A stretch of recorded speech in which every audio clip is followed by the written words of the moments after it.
او د محمد رسول الله صلی الله علیه وسلم دین کې زناور وجل حرام دي. وچ په وچ زناور وجل سړي حرام دي. د محمد رسول الله صلی الله علیه وسلم په دین کې ظلم کول حرام دي. ما ته بسوک سوې با محترم ما تعالی د اسلام اصل حقیقت پیجندل پکار دي. ځکه چې کله بل ورځ دا واقع جوړ شو کنه الله دې ټولو شهیدانو درجات بلند کړي او الله جل جلاله دې داغو پسمندگانو ته صبر جمیل ورکړي. ډیر ګران کار دی ګوره هسې چې یو سل درې خاندان یتیمانان پاتې شي خوار او زار شي ذلیل شي شاید چې د پلار لاس خپې به ملاو شوي یا به نه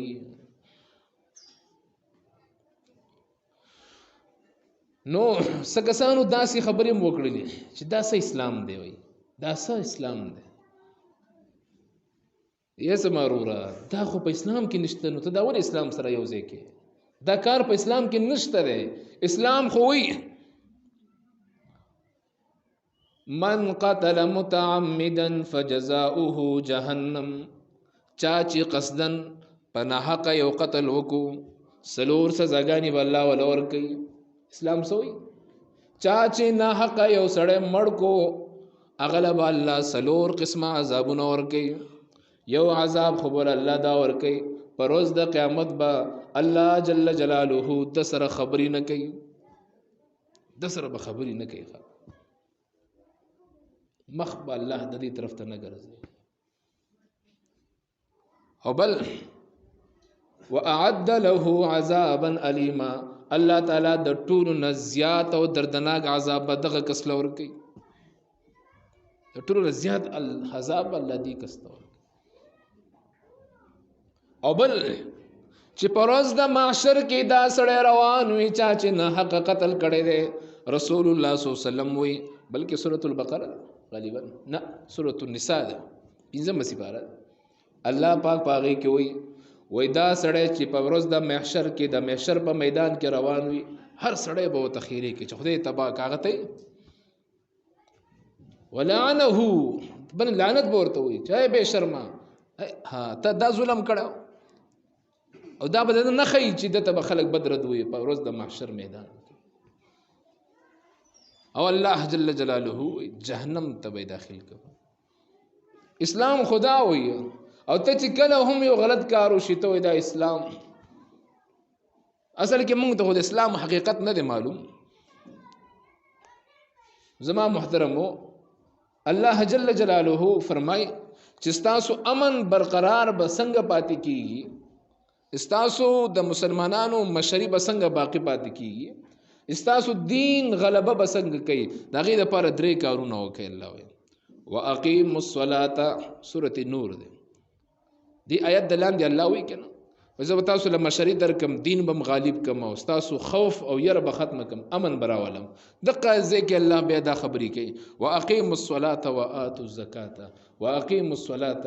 من شروع کوي سړیا الله سوی یہ من شروع کوي دا ير به ختم کم دشمن غلبه به ختم کم تاسو دین کمزوري به ختم کم هو اقیم الصلاه من خو کوي کنه من خو شروع کوي نن که زمونږ د ټولو نه زیاته کمزوري دي نو په مانځه کې ده. تاسو هغه سړی چېرته لیدلی دی چې هغه سهار د کار نه پاتې شوی دی د ډیوټۍ نه پاتې شوی دی نه دی که نه تاوان دی تبعی ده مهنګایي ده خو کوم سیز باندې چې الله د مهنګایي د ختمولو وعده کړې ده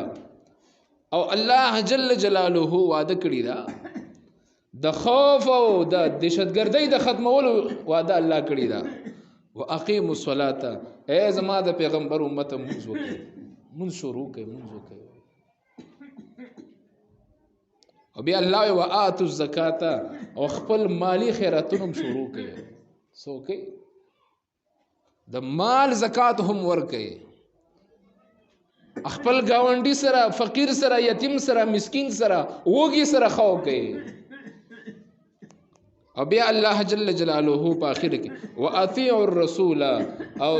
کم پیغمبر چې د امن درس تاسو له درکو او د امن درس د پاره مالې غلو الله وې داغه اطاعت وکي داغه اطاعت وکي تاسو دین په دنیا کې به عام کم ټول دنیا باندې بخور کم او تاسو د ټول دنیا مشري به تاسو مسلمانانو په لاس کې ترکم لکه څنګه چې اوس يهودو زمونږ ناغسته يهود وې کینه مونږ کینو کوې پاسه مونږه پاسو وای دا ګران کوم وې ښا دا ارزان کوم وې ښا يهود زمو خدای دې مسره په کېږي مو حقیقت ته ګوره يهود وې